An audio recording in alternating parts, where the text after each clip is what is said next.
That means it's a new episode of BAM Weekly. That's Boris and Matt Weekly, the show where Boris and Matt take you on a guided tour through sports, entertainment, and sports entertainment, aka wrestling. We're your hosts. I'm Boris, and as always, I am joined by Matt. Bonjour. How's everybody doing out there? We hope you're doing very well. Boris, we talk about sports, we talk about comedy, and we talk about pro wrestling, which is a combination of sports and comedy a lot of times. But we're back to the regular format here today. How you feeling, big homie? Before I answer that, I need to say oftentimes wrestling is a bit of a dramatic comedy, and sometimes it's a comedy of errors. Nice. Like where your head's at. Buddy. But yeah, there's been some comedies of errors. We're going to talk about a couple blundering messes, much like this intro has been. But how you doing, big homie? I'll show you a blundering mess because we have to tell our listeners what this episode is going to be about, and then we can have our back and forth. That's typically how it works, buddy. Hey man, listen, I'm coming in hot. You don't even know. I got Wrestle Kingdom on the brain, 22-ish matches to talk about. I'm just ready. I love it. And that's exactly what we're going to be talking about, because on the sports side, it is NFL season wrap up. It is week, whatever it is, 18. I have to keep 18? reminding myself. It's like, no, it's not 17, it's 18. Week 18 of the NFL. Final weekend, crazy weekend, tons of math. Steiner math that we've had to do in order to figure out who has to beat whom and where they have to beat them and at what time they have to beat them for the possibility of them having 33 1/3 chances of making the playoffs. And then on the wrestling side, we have NJPW, New Japan Pro Wrestling, Wrestle Kingdom, Nights 1 and 2 to review. My God. You know, this is one of the episodes, Matt, where I just want to say, let's restart. But no, we're gonna keep going with the flow. How are you, man? I think we're nailing it, buddy. I think we're nailing it. We're nailing something. But yeah, lots to discuss. Wrestle Kingdom 16, nights 1 and 2 from January 4th and 5th. 2022. We're also going to briefly chat a little big picture Hangman versus Danielson. We're going to leave the detailed AEW review to the old Fox. They do a great job. We don't need to steal their thunder, Boris. But I did want to ask you, because we are BAM, we do rate matches. I did want to ask you about that match, a couple specific big picture questions. We'll talk about it after football talk. Exactly. There's a lot of football talk. I got to say, this season's been crazy, but we're gonna get there in a little bit, man. It's been a crazy few days. So I'm back at work. Let's start there. Oof. I'm back at work. Yeah. Woof indeed. Let me tell you that. Vacation Boris is the summer of Boris, the winter of Boris has ended. The winter of Boris has ended. I am back at work, and things have been going fairly well. You know, it's just kind of weird. And it's just crazy how many people are away for the obvious reason, and how many people are not feeling well because of that same obvious reason. It's just crazy right now. And even we in the office setting are going to be short staffed pretty soon, which really sucks when you provide services to people, right? It's the unfortunate thing. So work's been a little, it's not even been stressful. It's kind of okay, how do we cope? But that's all right, man. But that's just my day job. Then on the night job kind of stuff, all the podcasting that I've been doing, that's been a lot of fun. I was a little under the weather this week. I may have mentioned that during the NXT Talk, our other show. And I just needed, between technology not working well and my, trying to save my voice because of just the sheer amount of shows that I've been doing recently. I kind of took the Geek podcast off, which was a lot of fun. Just edited that show. You can go check it out at itscanonpodcast.com. There's a pretty fun show that Tyler and Phil did. If you do listen to that show, number one, thank you. And number two, next week we're going to be talking 2021, and we're going to do our 2021 a check back, a look back at 2021, the best and the worst of a lot of stuff. And and then on the SNME side, the BAM side, Yeah, things have been crazy. And Matt, I have to ask you, do you know what BAM's actual name is? I believe it's BAM. I believe the technical full term, Boris, is BAM Sports Entertainment Weekly. Yep. Technically, it's BAM Sports Entertainment. The show was called BAM Sports Entertainment Weekly. Some people call it BAM Weekly. Some people call it BAM Sports and Entertainment. Like, it's so many variations. But I think we've narrowed it down, my friend, and I think we are going to officially be rebranding very soon. The BAM is going to stick around, but it's everything after that we're going to kind of clean up and make it uniform, because streamline. I got to say, it drives me nuts when even I'm the worst of it. I'm the first offender to call us like 5 different show names in the same episode. Yeah, absolutely. But yeah, it's fine. But yeah, we should stick with something for branding purposes here in 2022. So yeah, BAM Weekly, heretofore, henceforth, and such things. But yeah, we are still the sports entertainment catch-all show. The vibe isn't going to change at all. But yeah, we just kind of need to clean up the name a little bit, homie. I agree with you. Exactly. And you know what? I got to say, so people have been asking me. It's been crazy. I've been getting, and sorry if I don't respond right away on Facebook. Sometimes I'm just busy. I'm not talking to you. I'm talking to the listeners. I was going to say, you're usually pretty prompt with your messages, responses. Don't tell the listeners that.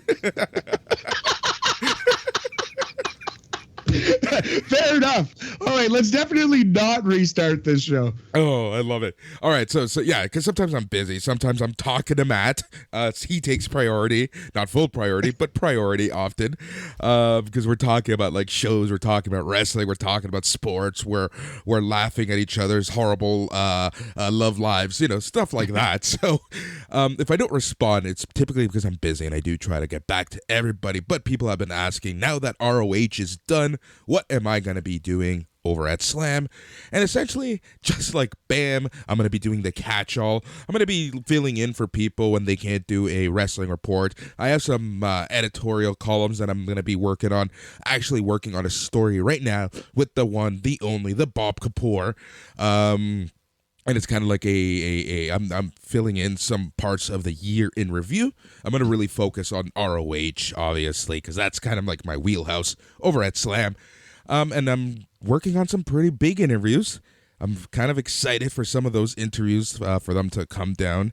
And I'm actually really going to be focusing on independent wrestling right now. So, for sure, next Sunday, that's January the 16th, I'm going to be covering the Terminus pay-per-view on Fight Network or Fight TV. That's the Jonathan Gresham show from Atlanta that was postponed like 20,000 times because of the pandemic. And, the card is looking fun. They have an awesome roster, and it's Jonathan Gresham. So, that's going to be a fun show to kind of cover. So that's essentially what I'm going to be doing at Slam nowadays. I know some people have been asking. But yeah, that's pretty much where I'm at, man.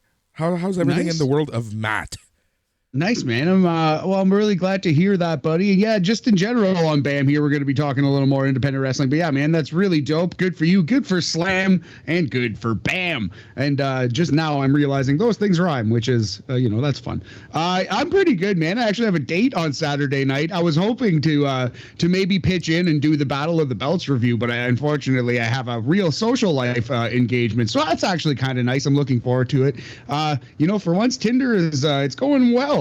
I'm enjoying this new lady friend I've been talking to quite a lot. It's very cool. Good vibes. Very cool. Good luck with that, man.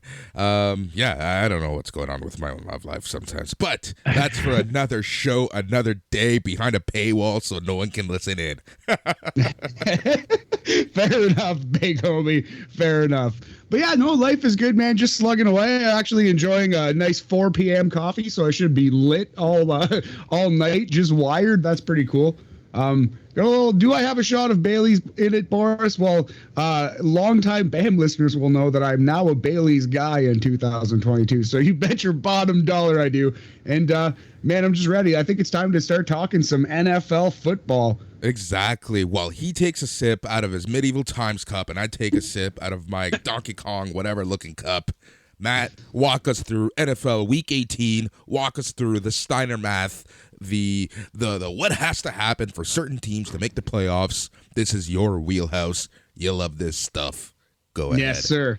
Thanks, buddy. Thank you for the intro. Yeah, I love this stuff. And we'll go through it as quickly as possible. The NFL playoff scenarios for Week 18, the final week of the regular season. So let's start with the AFC. We have Tennessee currently in first, and they control their own destiny at 11-5. So they have already clinched a playoff spot. Tennessee makes the playoffs if they they win the AFC and make the bye. Don't have to play in the first round if they beat Houston at 1:00. They play the 4-12 Houston Texans. So should be Tennessee wrapping it up, having a nice big win and clinching the AFC.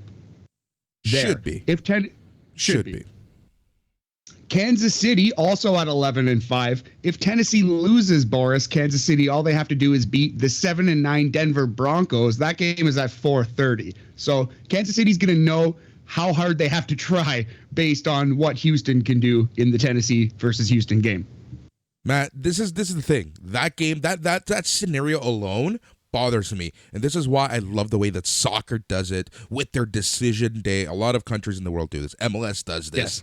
Yes. And that is essentially they play every game at the same time. So and I know that logistically it's very difficult to do that here in North America, but this is the way that MLS does it. And I know what makes it difficult is the fact that in the NFL, it's not an East-West division. It's very, the parity is all over the place because of the AFC, NFC stuff. But that's a discussion that we can have another day. But essentially, everyone in the East plays at 3:30 Eastern. So that way, you can't help another team or not try as much, right? And then the West game. The West Coast games also start at 3:30 West. So again, same scenarios, right? And I know it's very difficult to do that in the NFL, but I wish they can figure something out so that because there are certain times that fishy stuff happens. Absolutely. I think the biggest thing, man, is they're not going to lose. They like to stagger it. They're not going to lose that big or 3 or 4 big, what is it, 4:30? It's always between 4:15 and 4:30 in the East Coast, and it's prime 1:00 time in the West Coast. So I think they like to stagger it. I don't see it ever changing. I agree. But I do agree that in the spirit of fairness, competitive balance, it absolutely should. Yeah, exactly. It's just, it's one of those love to have type stuff. Like, hey, I would love to be in a relationship, but that's probably not going to happen anytime soon. So, oh, geez.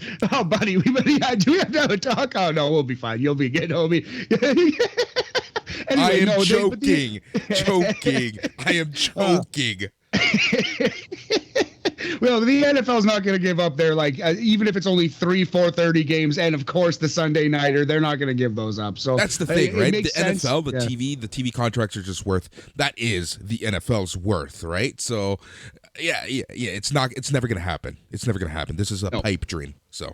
Continue. So basically going down the line, Tennessee first in the AFC, they control their own destiny. If Tennessee loses, Kansas City next up, they have to beat Denver. They would become the first seed. If Kansas City and Tennessee both lose, the Cincinnati Bengals, currently at 10-6, have an outside shot of winning the AFC. They need Tennessee to lose, KC to lose, and they need the Buffalo Bills to win. And then Cincinnati, if they beat the Cleveland Browns minus Baker Mayfield, Cincinnati will win the AFC. That's, that's not the craziest scenario to be in. That's crazy, man. A lot of what ifs. And this is the thing that really sucks from a sports point of view is when you lose control of your own destiny, the way that the Miami Dolphins did last week by losing to Tennessee. Yes, absolutely. And the Dolphins will not be mentioned anymore on this podcast because they don't have a chance of making the playoffs. So Buffalo, actually, they can't win the the AFC. They can't get the bye, but they can still clinch the AFC East and a top 4 seed by just beating the New York Jets. So Buffalo plays the Jets at 4 p.m., and if Buffalo wins that game, they will clinch the AFC. Now, the AFC East, not the AFC. New England has a chance to clinch the entire AFC. They could still finish at 11-5 and win the AFC. What they need to do for that to happen is they need KC to lose and Tennessee to lose and Buffalo to lose, and then they would win the East and win the entire AFC with a win over, Boris, I lied to you, our Miami Dolphins. They're playing New England. Yeah, exactly. And it's funny because, like, I don't know why Miami plays well against two particular opponents, Tom Brady and New England. Yeah, exactly. And obviously those two franchises were married for a long time. But even when Brady left, we still do pretty well against the Patriots. So yep. Yeah, I'm not it'll be nice if we finish 9-8. Why not? Screw up a couple draft picks there along the way. But yeah, so again, Tennessee at the top.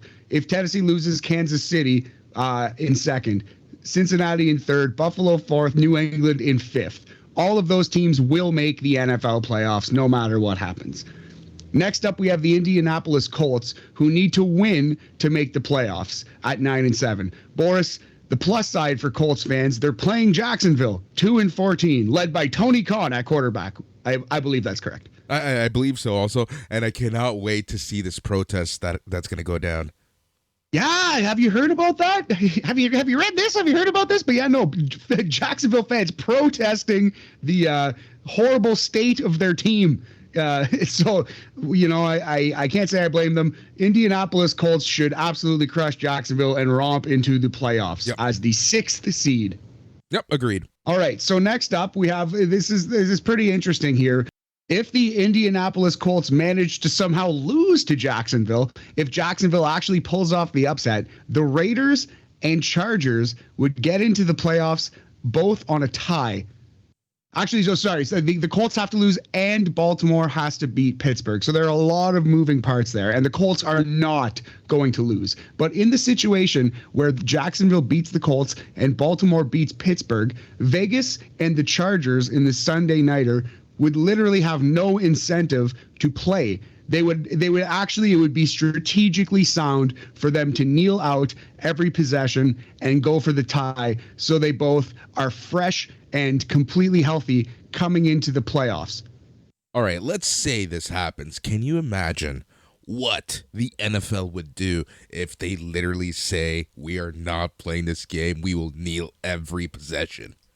I'm sure the NFL has already sent a couple phone calls out and be like, hey, like, you will be fined, you will be suspended, whatever it is. Like, we'll punish you secretly. You'll end up in the bottom of a river with cement shoes. I don't know exactly what the punishment would be, Boris. But yeah, there's no chance it would ever happen, chiefly because Jacksonville's going to get smoked by Indianapolis. But on paper, there's a slight chance that we could see kneel down after kneel down on Sunday Night Football. And if you love chaos, I think you're cheering for that. Oh, dude, it would literally be the finger poke of doom for the NFL.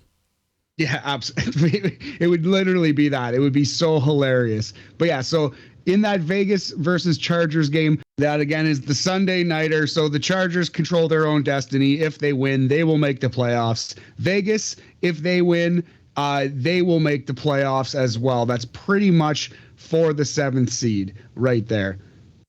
Sounds good. Yes, absolutely. And there is an outside chance that the 8-7-1 Steelers and the 8-8 Ravens could get in. Pittsburgh clinches a playoff berth with a win, an Indianapolis loss, and either Vegas or the Chargers to win, as long as that game does not end in a tie, hence why it would benefit them to go to a tie. Baltimore clinches a playoff berth with a lot of help. They need to win. They need the Chargers to lose. They need the Colts to lose. And Boris, they actually need New England to win. They need Miami to lose. So Miami might spoil Baltimore's plans yet. That's crazy. That is actually crazy. It's like, you know, and I think a lot of people at the beginning of the season were kind of wondering, is this new playoff format. Is the longer season good? And clearly, there's going to be huge ratings on Sunday because of just the sheer amount of possibilities. And also, this has been one of the craziest years in the NFL. Like, we've seen some craziness. We've seen some weeks where people probably lost thousands and thousands of dollars because their teams lost, right? Yeah. So I think the experiment, begrudgingly, has been a success. Yeah, I'm okay with it. I'm excited for another playoff team. I kind of have been a fan of this 7-team scenario. Only the winner of the AFC and the NFC get buys. I like that. So yeah, what we're probably going to see, Boris, are the Colts win, and that would lock up the 6th seed, and then the 7th seed would go to the winner of the Chargers and the Raiders. If the Colts lose, though, buddy, whoo boy, that'll be a lot of fun. Yeah.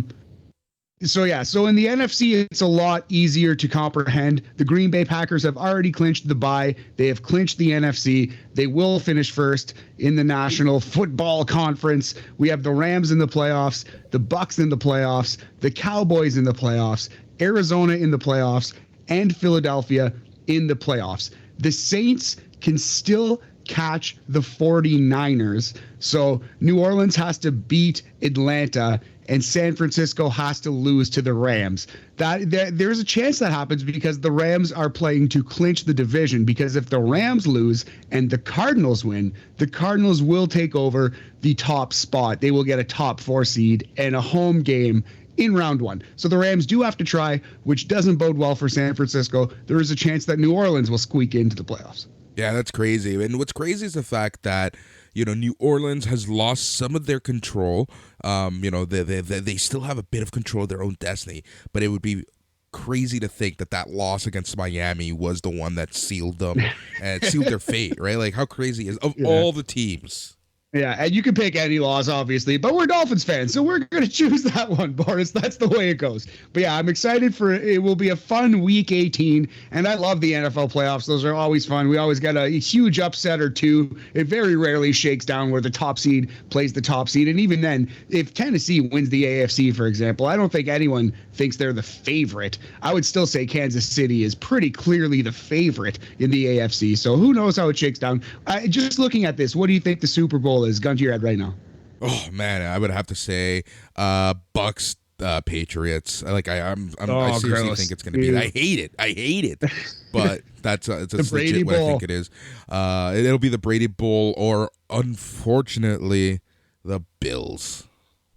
Ooh, the Buffalo Bills. I think we're going to see Kansas City back in the Super Bowl. Wouldn't it surprise me to see Kansas City versus Green Bay, Aaron Rodgers versus Mahomes, Super Bowl showdown? Looking at it right now, that's kind of what I'm looking at. That's kind of how I'm feeling. But we're not going to pencil in picks until next week, Boris. We'll do a full playoff preview, I'm sure. Exactly. That sounds great, man. Thanks for that, and thanks for taking the time to do the math there, because I know that this season left a lot of possibilities open. So thanks for doing that. And having said that, I believe it is time for us to move into wrestling chat. How does that sound? Sounds like a plan, Stan. Yeah, I'm glad to do it, too. And thank the good people at ESPN.com and NFL.com for doing the vast majority of that work for me. All right, thanks. All right, so we're going to kick things off. We're going to talk a little bit of AEW Dynamite. Like we said at the top of the show, on the SNME feed, we're going to let the old fucks, All Elite Weekly, take the entire show. But I believe that you wanted to talk a little bit about Hangman Page, Bryan Danielson, Part 2. Yes. What do you want to talk about?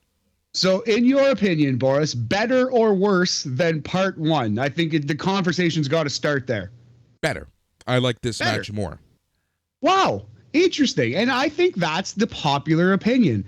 I liked the previous match more, and I know these are huge nitpicks, but the thing is, there were 2 moments in this match where I was like, oh, that's kind of lame and dumb, and it took me out of it slightly.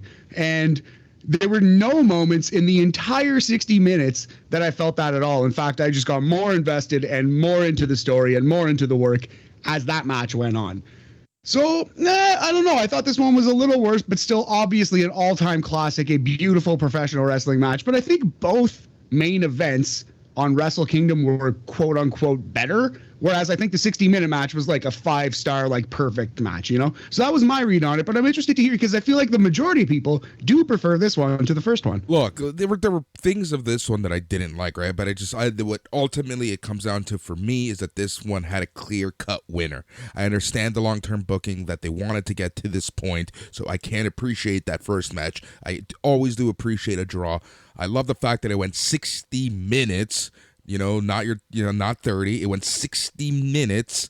But then this match, it just for me, it's just the fact that there was a clear-cut winner in Hangman Page. For me overall, that's what cements my decision. Now, having said that, there were some nitpicks that I do want to talk about. Number one, blood. Not every AEW match needs blood, by God.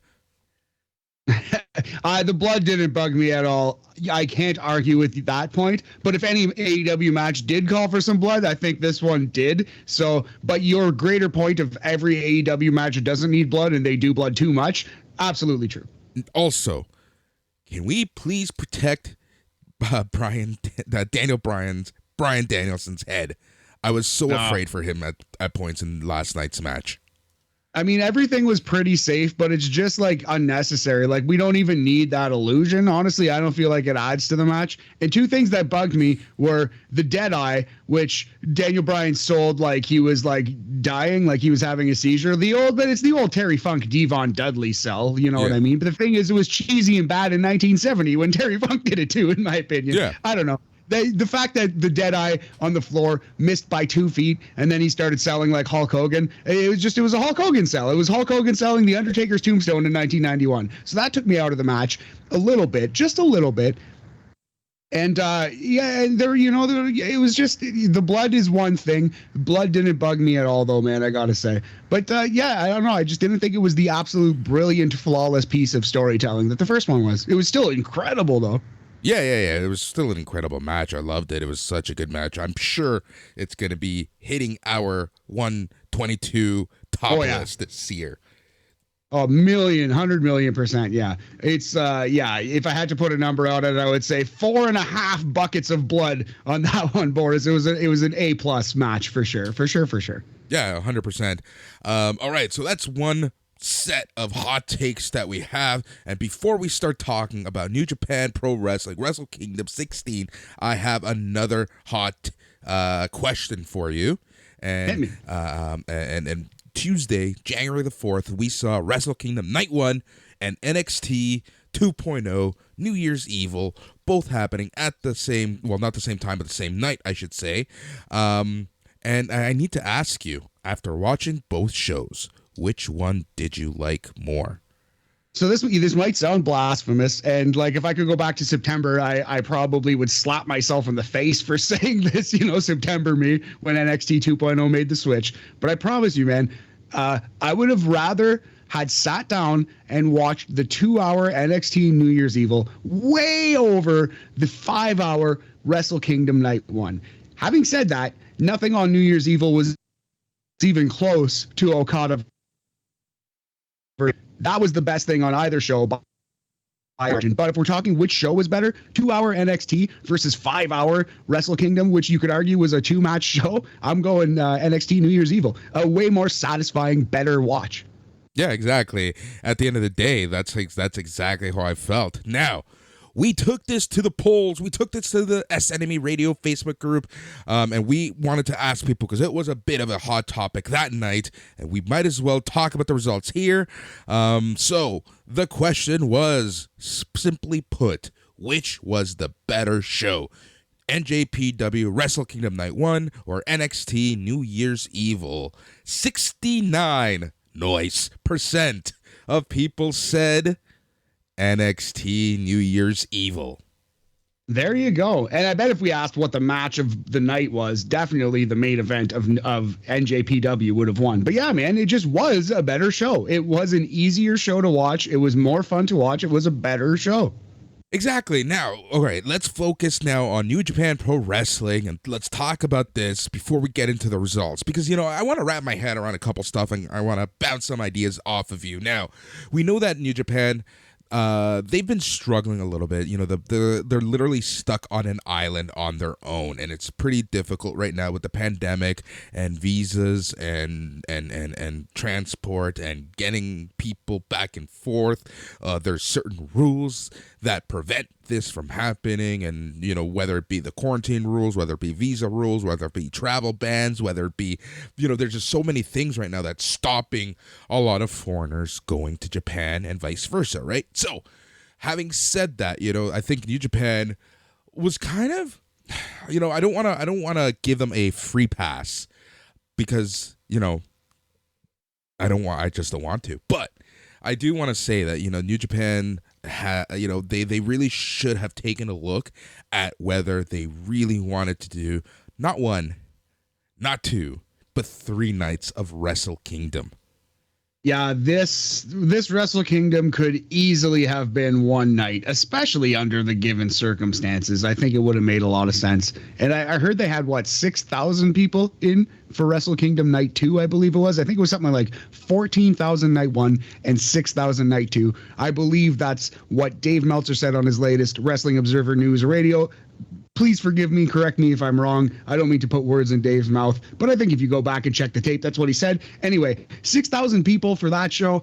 They could have made it 2 nights. They easily could have made it 2 nights, but then you lose the Ospreay match, probably, I think. You lose that awesome because Okada needed to get the belt. Yeah, that essentially you would lose that match. And yeah, that's the crying shame there, right? But you kind of save a lot of headaches. Now, the other thing is that a lot of people who were complaining, and I don't want to say apologists, but a lot of people who have been defending Japan and Wrestle Kingdom, especially Night 1, they've been kind of in the boat and the camp of, well, you know, they're saving themselves for Night 2. How do you feel about that possible excuse? Well, it's a little bit of a cop-out. I think that's like you said, that's like an apologist's take. I think that's visible in certain wrestlers, like a Tanahashi, for example, and a Kenta. They were saving themselves. But that's not to say like that was a mandate. It's not like it was told to people, hey guys, go and half-ass it on Night 1 and then really do actually try on Night 2, you know what I mean? It's just when one of your matches is a semi-main event in the Tokyo Dome and one of your matches is a 6-man tag in the opener, it's just human nature. It just makes sense which one you save yourself a little bit for, right? So yes and no. It wasn't obviously like a mandate. It was like they slacked off on Night 1, but in certain spots it just kind of made sense for certain guys to take their foot off the gas a little, for sure. Yeah, but that just like kind of sucks in the sense that you clearly always want to give the fans the best show possible every single night, right? And I'm not saying that that's not what they didn't do, but it just kind of sucks because like Night 1 just this entire Wrestle Kingdom just felt a little less special than they have from previous years. Yeah, and it's a problem with WrestleMania too. It's like those years where Christmas comes along and you're just not feeling the spirit, you know? There's no snow on the ground. You didn't see enough Christmas specials or hear enough Christmas music perhaps, and you're just not feeling that spirit, you know, that holiday vibe. I kind of wasn't feeling the holiday vibe on this one. Although, having said that, my 2 favorite matches of the year were the 2 main events of Wrestle Kingdom, Night 1 and 2, so far. So I think they're the best matches of all of 2022, all this whole long, horrible year/week, and it hasn't been horrible. It's just a joke. But yeah, man. Anyway, it still delivers in the ring at the top level. The very best New Japan matches are still absolutely incredible, and that's really what I want out of this promotion. So I'm satisfied. Yeah, look, I'm not saying that I'm not satisfied. I am satisfied. It's just, you know, these are the things, right? Like I'm trying to view this as a impartial person who talks and analyzes and podcasts about wrestling constantly, right? Like I'm kind of taking a step back, right? But yeah, overall, like the shows were good. They were perfectly fine, especially Night 2, especially that main event from Night 2, which we're going to be talking about a little. But without further ado, let's get to it because there are 22 matches to talk about, maybe even more. So I think it's 20. I think it's a round number of 20, I believe, that we're covering here, including all pre-shows, if my math is correct. But yeah, man, let's just get right into it. We're going to kind of speed review a lot of this, starting with night one's pre-show, the New Japan Rambo, Boris. Yep, so the New Japan Rambo, the final four will qualify for the Fatal 4-Way King of Pro Wrestling 2022 Provisional Championship match. Here were the participants. You had Chase Owens, you had Aaron Henare, you had Kosei Fujita, you had Yuto Nakashima, you had Ryohei Oiwa, Master Wato, you had Hiroyoshi Tenzan, Minoru Suzuki, Satoshi Kojima, Taka Michinoku, Sema, which was awesome to see. You had Tomoaki Honma, you had Doki, you had Yuji Nagata, you had Yoshinobu Kanemaru, you had Togi Makabe, Bad Luck Fale, Tatsumi Fujinami, and Toru Yano. Nice to see Fujinami coming out there. I think he's like, what has he got to be, 65, 70 now these days, Fujinami. Still moving around halfway decently. I hope I'm moving around that well at 70, Boris. Yep. But yeah, it was very nice to see him. But this was an average to bad Royal Rumble with a bunch of old men and undercarders in the match. It went 27 minutes and 14 seconds. The final four, as you said, moved on and basically won the match. And those final four combatants were Chase Owens, Sema, Minoru Suzuki, and Toru Yano, who just basically came into the ring and was awarded to be the winner because he lasted 5 seconds. Yep, exactly. And I think you said it best, that this was a average to bad battle royal with a bunch of old people and mid-carders and open card or card guys. Now, Matt, as the ratings guy, I got to ask you, how would you rate this match? I think we're going to go, because it wasn't without its charm, but I still wouldn't even call it an average match. So I think that sounds like a classic 2 kingdoms out of 5, Boris. It's a 40% King Hacksaw Jim Duggan percentage. All right, then we get to the main card, and the first match was a grudge match at that show with Dick Togo versus Yo. Yeah, a little junior heavyweight hatred, although I don't think I really felt the hate in this match enough. I feel like they didn't quite get into, like, second gear or third gear. Yeah. I don't know. I'm not a car guy, Boris, but they were stuck in first gear, I think, and they didn't quite hit their stride. It was still a good match, but it was like basically just okay. Here's the thing. Now looking back at this, in hindsight is 2020. This kind of set the tone for the night, right? Like, where I was really looking forward to these two. I think these two are fantastic, but it was missing something. I don't know what that something was. But it was for sure missing something. And the match was good, but I was honestly expecting a lot better. At the end of the day, Yo got the pinfall. Yes, Yo in 12 minutes and 32 seconds. The good guy Yo bins the bad guy Show with an O'Connor roll, bridged down with wrist clutch. I believe he calls it the 5-star clutch. It's a wrist clutch O'Connor roll for the historians out there. Yeah, 12 minutes and 30 seconds. We're gonna go as high as 3 kingdoms out of 5 on this one. Solid 60% King Haku percentage. All right, sounds good. The second match of the night was Hiroshi Tanahashi, Ryusuke Taguchi, and Rocky Romero versus Kenta El Fantasmo and Taiji Ishimori in a 6-man tag team match. I was not expecting the outcome of this. The match itself was pretty much exactly what you'd think. And then it went to a WWE style DQ to set up tomorrow's match. It felt like SmackDown. Yeah, it was so weird, right? Like, and this is I think this is a perfect time to talk about the booking of New Japan, because I think there's an expectation with Puroresu, with Japanese wrestling, of clean finishes, right? And no weirdness, no outside interference. It's a very technical a style of wrestling that they have, a clear winner, a clear loser. And I'm finding more and more and more, and we saw a lot of this during the G1, and we saw a lot of this at Wrestle Kingdom, where it was, like you said, WWE/North American booking. We're seeing just pandemonium and weapons and stuff and craziness and referee interference and stupid referees with stupid faces and heels gonna heel, right? If you watch literally 2 Bullet Club matches, if you've never seen New Japan before in your life and you watch 2 Bullet Club matches, as soon as you hit multiple, as soon as you hit plural, you will be sick of interference. All it takes is 2, because every match is the exact same. If you've seen it once, you've seen it 10,000 times, especially Evil. But even this like Phantasmo, Kenta, they were kind of bringing the Bullet Club vibe, the garbage wrestling vibe. It gets heat in an era, though, where the fans aren't even allowed to boo. So, yeah, no, I hate it. I think it's absolutely useless. I think it's driving fans away from the product pretty severely. Big time. And I can tell you, I'm part of some Purusu Japanese wrestling Facebook groups, and they are not happy with New Japan right now. Even myself, like, I'm not that I'm not happy. Like, whatever, I'm gonna continue watching. I enjoy it, but there's that side of me that it kind of wants that classic good guy versus bad guy, gaijin versus local guy type of match, right? Yeah. Clear winner, clear loser.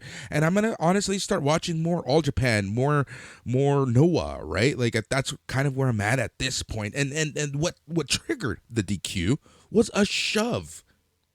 Yes, yeah, absolutely. Yeah, it was just a lame. Tanahashi shoves down the referee and gets disqualified. So your winners, El Phantasmo, Taiji Ishimori, and Kenta by disqualification, Boris, in 8 minutes and 40 seconds. Yeah, an average wrestling match. Like the 6 guys in it worked decently together, but at the end of the day, just an average match. We're going to go 2.5 Kingdoms, Boris. It's a 50%.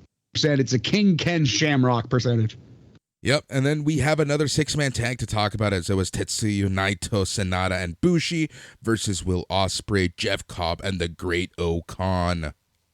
Another pretty standard basic match, but you know what? I think I like this one. I liked it a little more. Well, I did like it a little more. Will Ospreay is a great worker. Jeff Cobb's a great worker.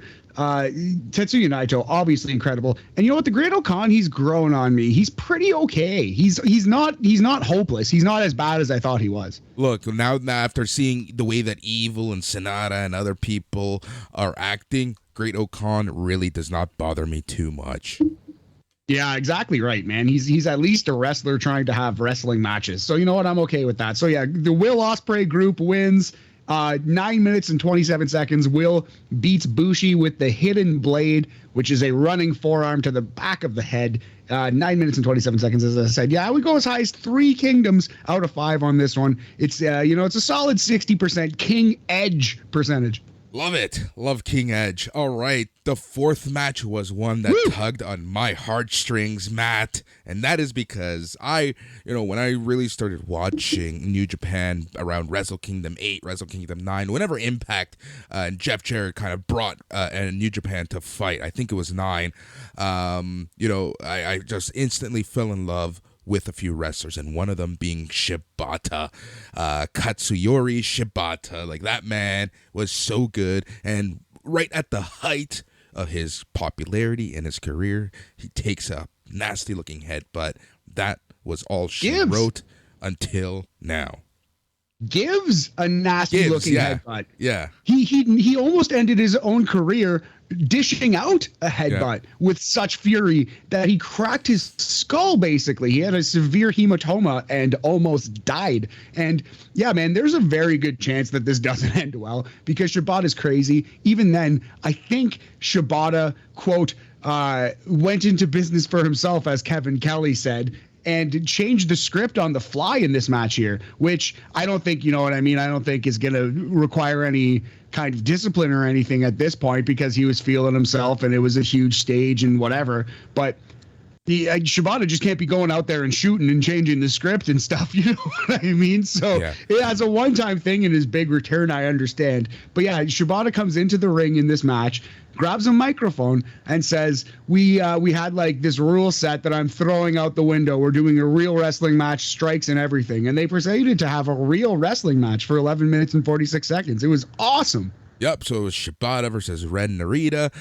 You want Shibata to be in there with people who are going to take care of him, and I think Narita is a perfect example of that. And as you said, they literally changed the script, they flipped the script, and it was just a wrestling match, no rules, no exhibition. It was what it was. It was Shibata versus Narita. Matt, student versus teacher. Yeah, student versus teacher, exactly. This match was so good, and like I said, it tugged on my heartstrings just seeing Shibata back in action and seeing him. He's not the same Shibata, but if Wrestle Kingdom Night 1 was the first Shibata match I've ever seen, I would have been a huge fan of his regardless. Absolutely. Already he's not quite like at that Hall of Fame level that he was at, but at the same time, like he's pretty much still Shibata, you know what I mean? And it was awesome. It was Katsuyori Shibata just in there with his clone, his little mirror man, his little mini me, Red Narita. Hey, so yeah, this match, honestly, it probably won't make the end of the year list in all likelihood. We're saying this now, January 6th, who knows? It's probably not that good, but I could not be a wrestling fan with a beating heart inside of my chest, Boris, and tell you this wasn't great. It was a great match. The wrestler, Katsuyori Shibata, is back. He died on his own shield 5 years ago, and he was resurrected, man, in front of our own eyes. Can you imagine? Yeah, dude. It was honestly like I'm thinking back to this match, and I kind of want to rewatch it myself. But right? Yeah, I know that's so good. And that's like what wrestling is. That's exactly what wrestling is. Sometimes wrestling can bring out some weird emotions in me and the viewer, and that's why I honestly love it. Like, wrestling is just fun sometimes. It's an art form, and Shibata knows how to portray that art. Absolutely. So I could not tell you that this wasn't great. It was a great wrestling match, and that means we're going 4 kingdoms out of 5. It's an 80% Macho King Randy Savage percentage. The wrestler is back. I love it. I love it. All right. So we go from something amazing to the 5th match of the night, which was Tomohiro Ishii, one of the favorites here on BAM, versus one of the least favorites on BAM, Evil. Evil's right up there with Baron Corbin for like the least popular guy on the internet in terms of being pro wrestlers. Like Evil is New Japan Baron Corbin. And boy, it was funny coming off that high of that match where I was like, okay, Ishii versus Evil, maybe Ishii's going to get something good out of him. Maybe this momentum's going to continue. And then it was like a slow car wreck for 12 minutes. Just like, oh no, a terrible match. The worst Ishii's probably looked. He almost dropped Evil on a superplex, almost killed him. This was just a really bad match. I think it was the worst Ishii match I've ever seen. Broke my heart. Had to agree with Dan in the Mouth Lavransky on this one. We never ever thought I'd put Ishii in the worst of category, but this is probably going to be a worst of the year contender. Yeah, exactly. This match was just no good. This is everything that I was talking about. When I was talking and ranting about the changing and the weird booking of New Japan Pro Wrestling, that North American booking, this match is exactly what I'm talking about. It was just 12 minutes of garbage, especially when you have a clinician, an absolute beast in the ring like Ishii, and he should be able to have a good match with Evil. But I guess it should be noted that this match was for the Never Openweight Championship. I hate this title. I just don't like this. And Evil ends up winning after a bunch of schmozzes. Ishii actually came in as champion. It was his first defense, and he loses the title due to a ton of bullshit to Evil. The official match time was 12 minutes and 10 seconds, according to the New Japan website. Evil wins with Everything is Evil, which is an STO. Garbage, bullshit. Ishii had the worst match on Wrestle Kingdom. What is this world? What is life? What is love? Boris, don't hurt me. Don't hurt me no more. 6th match of the night was Zack Sabre Jr. I love the fact that we just didn't even rate the match. You might as well rate. Did you rate it? I stopped listening to you. I'm not sure yet. We're going to go. That's probably for the best. We're going to go 1 kingdom out of 5. It's a 20%. It's a king ass percentage, Boris. This match was king ass. Oh, man. This show's going off the rails very quick.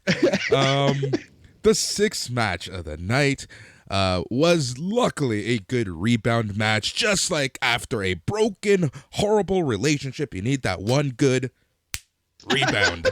I'm sure you're okay, buddy. Jesus. Virtual hug, man. It's going to be all right, you know? Everything is fine. I don't know what's wrong with me today.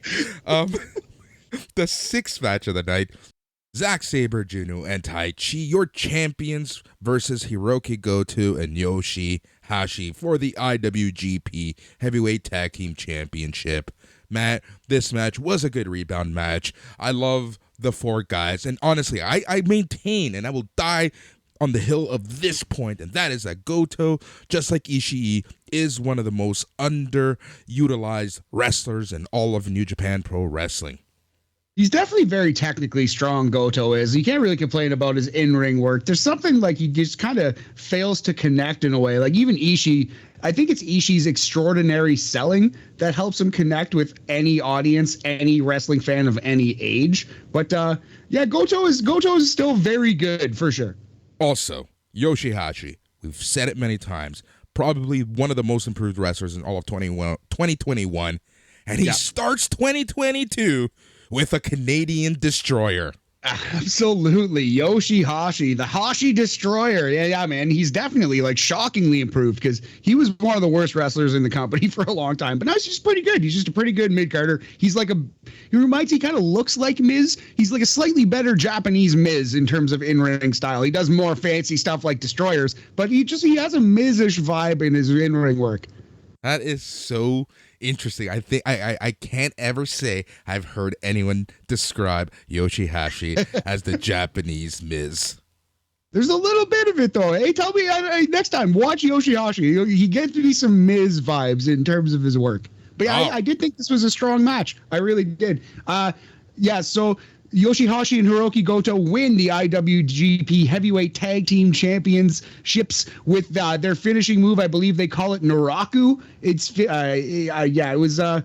was a solid match. I'm sad to see Zack Sabre Jr. kind of have a low position on this Wrestle Kingdom show. I really think like they're underutilizing him as much as anyone because Zack Sabre Jr. is brilliant. He's just absolutely incredible. What a fantastic wrestler. But at the same time, it's Yoshi-Hashi's time, Boris, and hey, that's okay with me. Yep. We're gonna go as high as 3.5 kingdoms on this one. It's a B. It's a solid 70% King Xavier Woods percentage. Yep. In my notes, I have it called the Super Shoto.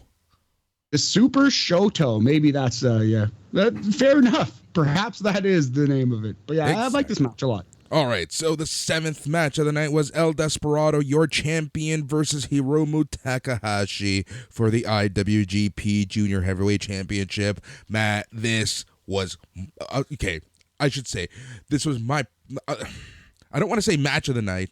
This is probably the silver medal match for me in the grand scheme of things in terms of actual in-ring. Yeah, that makes sense. I can see your argument there. I would say for sure Shibata, but this was a very, very good match. I can see what you're saying. Man, Hiromu's underrated too. Hiromu is so good. We don't appreciate just how groundbreaking, how incredible a wrestler Hiromu Takahashi. He needs to stay healthy. That's literally the only thing holding him back. He needs to stay healthy, have 1 year where he doesn't miss time because of injury, because I'm convinced that last year was going to be his year. I'm convinced that last year he was going to make a hell of a run in the heavyweight division, but right now, he's stuck back in the junior heavyweight division just because, what can you do with when the guy's always away? Nah, it makes a lot of sense, man. Yeah, it's not anyone's fault, but yeah, it does suck that he's so often injured. But he works that crazy style that is just going to take its toll on a human body. Period. So. Yeah, exactly. And this match, like these two have great matches. Like, they're so good together. I remember a few years ago, I was not a huge fan of El Desperado at all, but he's really, really grown on me quite a bit. And I typically now watch out for his matches. Hiromu's always been one of my favorite wrestlers. But this match was a lot of fun. This is one of the matches that I would say you should go out and watch. And Desperado essentially gets two pinche locos on Takahashi to get the win and keep his IWGP Junior Heavyweight belt. Yes, the Pinche Loco is it's the old Angel's Wings from Christopher Daniels. Also, it's a double underhook face buster, also similar to the fairy tale ending from Tommaso Ciampa. Boris, what does Pinche Loco mean in English? Pinche Loco means like crazy fucker, like crazy dude, crazy bastard. Yeah, I according to Google Translate, it means fucking crazy. So there you go. Yeah. Very, very good. I'm glad we could sort that out for the listener. I would go as high as 3 3/4 kingdoms on this one, buddy. 75% King Sheamus percentage. Yep. All right, and this leads us to the match of the night, which was the 8th and main event for the IWGP World Heavyweight Championship. Your champion, Shingo Takagi versus Kazuchika Okada.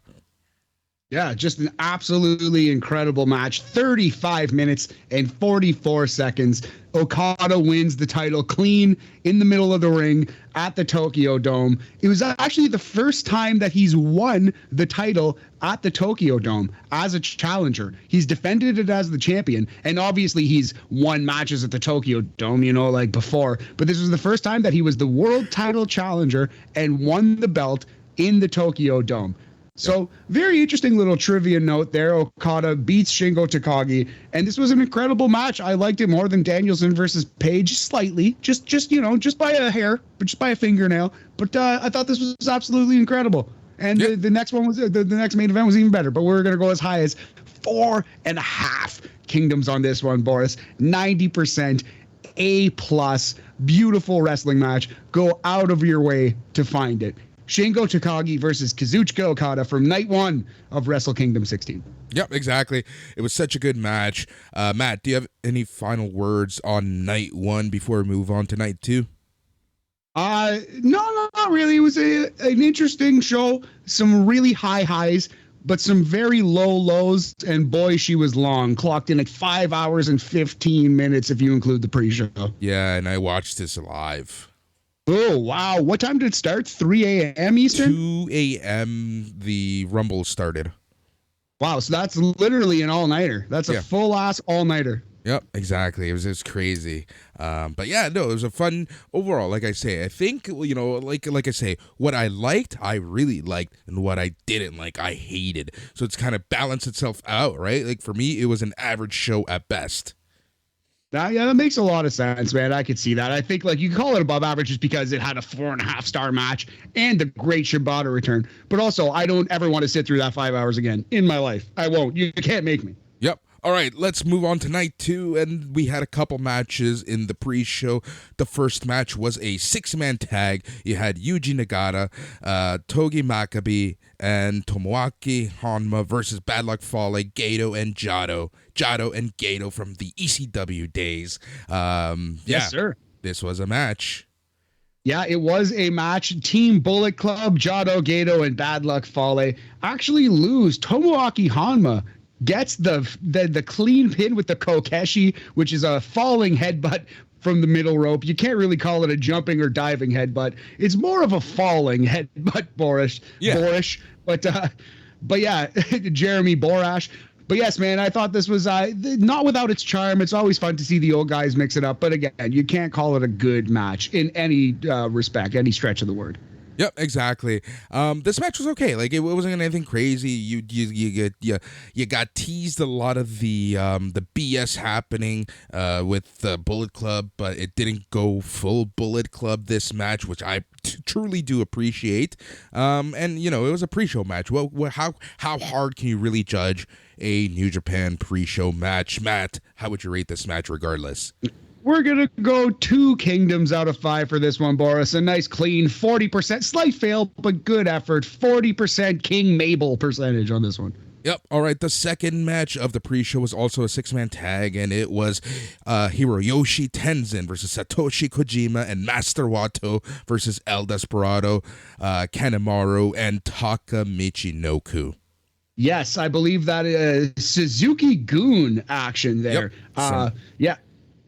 Master Wato, Satoshi Kojima, and Hiroshi Tenzin get the win here in this pre-show 6-man tag. Master Wato submitting El Despi, submits the junior heavyweight champion. Boris looking like Master Wato versus El Desperado for the junior heavyweight title. You might be getting your wish of Hiromu moving up, because if he's not going for the title, he's probably out of that division entirely. That's exactly it. And I'm a fan of Master Wato. I kind of like him, right? Yeah, he's all right. He's like a weird, like, undercard character, but I don't dislike him, like the weird Zen Master character. So yeah, Master Wato wins with a submission he calls Vendaval, which is it's a Zack Sabre Jr. style, like leg grapevine, pull on the neck, seated octopus hold kind of situation. Yep. All right. And the third pre-show match was also a 6-man tag, and it was your typical LIJ versus Suzuki-gun match. Team LIJ was Shingo Takagi, Hiromu Takahashi, and Bushi versus Zack Sabre Jr., Taichi, and Dookie. Dookie, yeah. Oh, man. Shingo Takagi beat the Dookie out of this young man, absolutely. Yeah, 10 minutes and 28 seconds. Shingo wins with Last of the Dragon, which is his finisher. It's like a wrist clutch, fireman's carry, sit-out, death bomb of doom. And, he avenged his loss yesterday. He's starting at square one, but he looked pretty dominant in victory here, so I like that. Yep, agreed. Yeah, exactly. The match was okay. Again, pre-show match. It was what it was. Matt, how would you rate it? We're going to go as high as 3 kingdoms out of 5. Solid 60%. Solid C. It's a 60% King Triple H percentage. All right, this leads us into the main card, and the first match was a triple threat match for the IWGP Junior Heavyweight Tag Team Championship. You had Robbie Eagles and Tiger Mask, your champions, versus El Phantasmo and Ishimori, Team Bullet Club, versus Taguchi and Rocky Romero. So I like how New Japan does this. It's actually the same in the video game Wrestling Empire, if you play that game. If you're in a multi-man match and you get disqualified, you're tossed out of the match, but the other combatants in the match continue. So there are disqualifications in triple threat matches. It just removes you from the triple threat match, and then it becomes a singles match or a tag team match or whatever it is. So I actually really like that rule in pro wrestling. I think it makes a lot of sense. And, it kind of made this match a little interesting. Having said that, this felt longer than the 12 minutes it was. It wasn't the best match I've ever seen, but I enjoyed watching. It was pretty good. Yep, exactly. Exactly. So Team Bullet Club was essentially DQ'd out of the match quickly, and that left Robbie Eagles and Tiger Mask versus Taguchi and Rocky Romero in the match. And, like it was what it was, right? Like, all good wrestlers, but I've seen better, and there are better out there. So your winners and still tag team champions, Robbie Eagles and Tiger Mask. The Eagles connected with a turbo backpack for a 2 count, but then Eagles makes Romero tap out with the Ron Miller special. Yes, the Ron Miller special is like a calf crusher, like Indian deathlock kind of situation, like a leg submission. And Flying Tiger of Robbie Eagles and Tiger Mask 4 win this match. 12 minutes and 7 seconds. We're going to go as high as 3 kingdoms out of 5 for this one. It's a, solid 60% King of Hearts, Owen Hart percentage. Boris. Yes. All right, the second match I want to take a little bit of time to talk about, and that is because I think you and I have become the official cheerleaders here in North America for Stardom. And this match kind of featured some 4 awesome workers, and I think they did Stardom proud, and I hope people caught this match, and I hope people go out and watch some more Stardom, because the second match of Wrestle Kingdom, and personally I love the fact that this match was even in the main card, and it was Starlight Kid and Mayu Iwatani versus Saya Kamitani and Tam Nakano.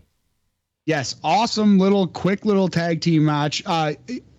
Like the opposite of the previous match. The previous match was 12 minutes, and it kind of felt like 20. And this match was 9 minutes, and it felt like 2. It felt like it was over instantly. I wanted it to go on for at least double the length. This could have been 18 minutes. I wouldn't have batted an eyelash. But I quite enjoyed this match. They were working so fast that like the exchanges were fast. They were fluid.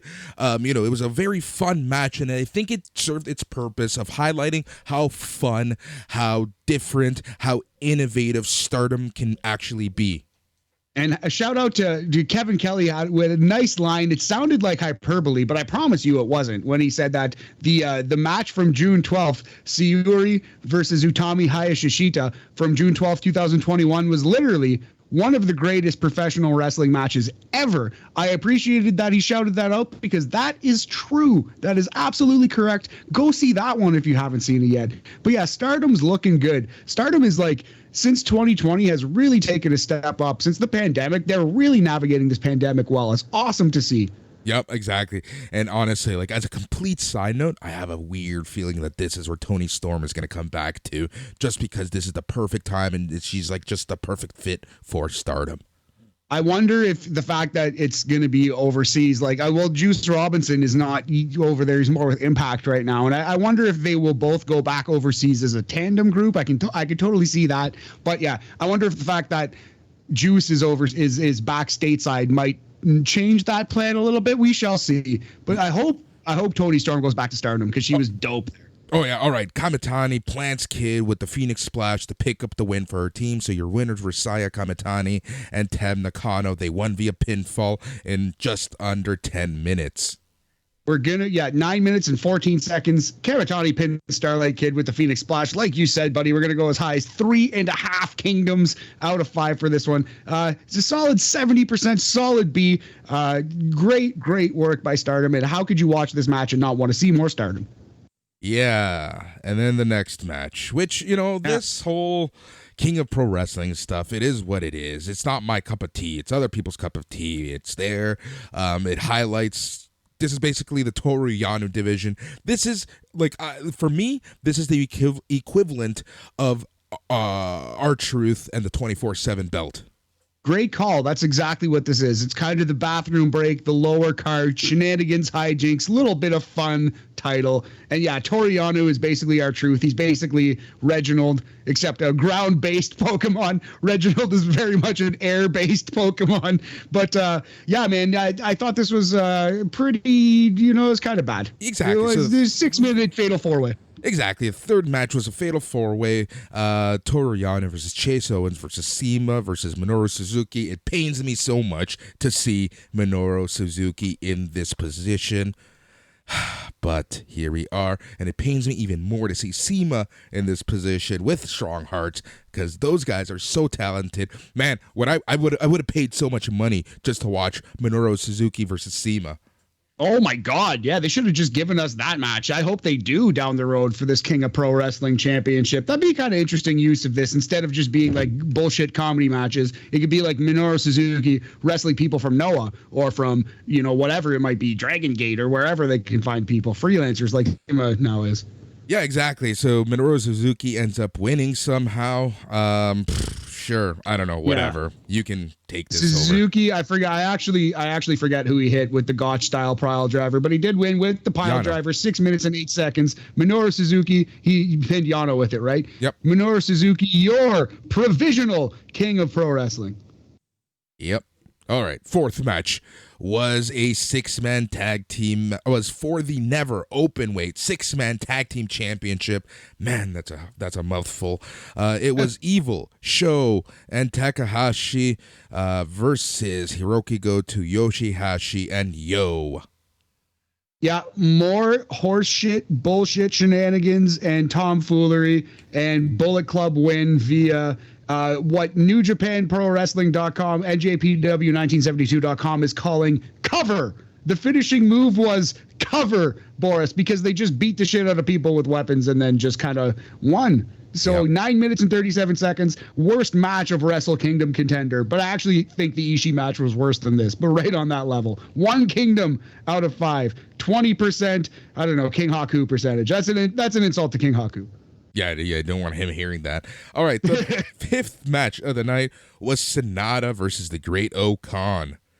Yeah, fifth match of the actual card. I believe it was like eighth match of this night. Anyway, Sonata versus Great Okan. This was where I kind of realized, you know what? Okan is good enough to get a halfway decent match out of Sonata. Okan's actually a good wrestler. I need to give him more respect because I kind of thought he was a big, stiff, dumb idiot, but he's actually pretty good. Okan's pretty good. Yeah, exactly. Sonata ends up winning via pinfall. Sonata, he connected with the Japanese leg clutch, and he got the victory that way. So your winner was Sonata. How long was this match? I don't have that in my notes. Yeah, 13 minutes and 21 seconds. And yeah, like you said, the Japanese leg clutch roll, the O'Connor bridge, as NJPW 1972 is calling it. I would go as high as 3 kingdoms out of 5 for this one. Solid C. Solid, King X-Pac never won the King of the Ring. King Kurt Angle. Solid King Kurt Angle. Percentage. Sure, we'll use that. Let me tell you this. It is interesting taking notes on wrestling at 4 a.m. Yeah, I couldn't imagine. Your notes are probably pretty crazy right now. Oh yeah, exactly. Especially like when you're texting with someone, they're like, "What are you doing?" I'm like, "Oh, watching wrestling." It's like, "Do you ever not watch wrestling?" I'm like, no. And this leads us into the 6th match of the night, which was my boy Naito versus Jeff Cobb. And let me start this off by saying I was so disappointed in this match on the card. Not because I didn't think that they were gonna have a great match, but it is because I think Naito is the best in New Japan. I think he's my boy. He's my guy. He deserves so much better than what he gets. And I was so disappointed that, in my opinion, he was just going to be used to build up Jeff Cobb. And boy, oh boy, was I surprised. Yeah, nice little. I was actually surprised at this finish too, because I thought Jeff Cobb was getting the win. But Jeff Cobb appears to be shoot injured. He appears to have a real, actual leg injury that they kind of played up in this match. They kind of used a little bit, but it does appear that Jeff Cobb is injured and he might miss some time. So it was the smart thing. The only good thing to do was to have Naito win this match, which he did, Boris, 15 minutes and 34 seconds with Destino. And I thought this was pretty good, although it was slightly hurt by Jeff Cobb's knee injury. They didn't quite hit that great match level, but it was still Naito versus Jeff Cobb. Like, these guys could sleepwalk backwards into a good match. Exactly. Now, the next match is an interesting match. On paper, this match is amazing. This match is going to be technical. This match is going to be beautiful. This match is going to be, full of art and pageantry. But that's not what we got for this match. And that's the 7th match of the night for the IWGP United States Heavyweight Championship. Your champion, Kenta, versus Hiroshi Tanahashi in a no DQ match.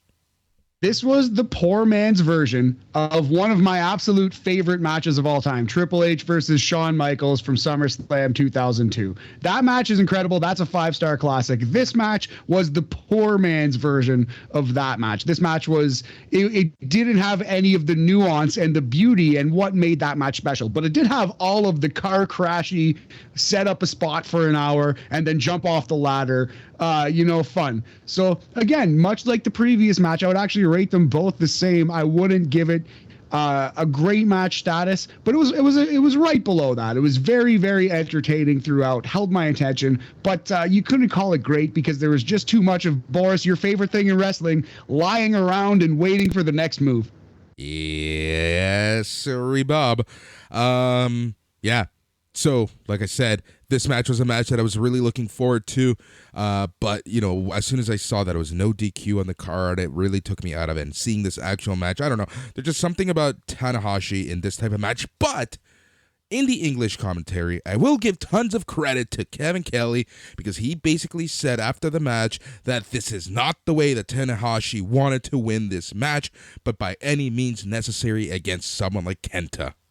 Absolutely. And I think Kevin Kelly did a phenomenal job, as did Chris Charlton on both of these shows. But yeah, shout out to Kevin Kelly for pointing that out. Really well done. Tanahashi's a classic baby face. He doesn't want to resort to these tactics. But, sometimes you got to dig down dirty to beat a heel. Like, sometimes you got to hit him on his level. So Kenta loses the IWGP US title to Hiroshi Tanahashi after Tanahashi hits a high fly flow from the very top of a ladder through a table. This was just a garbage weapons match between Tanahashi and Kenta.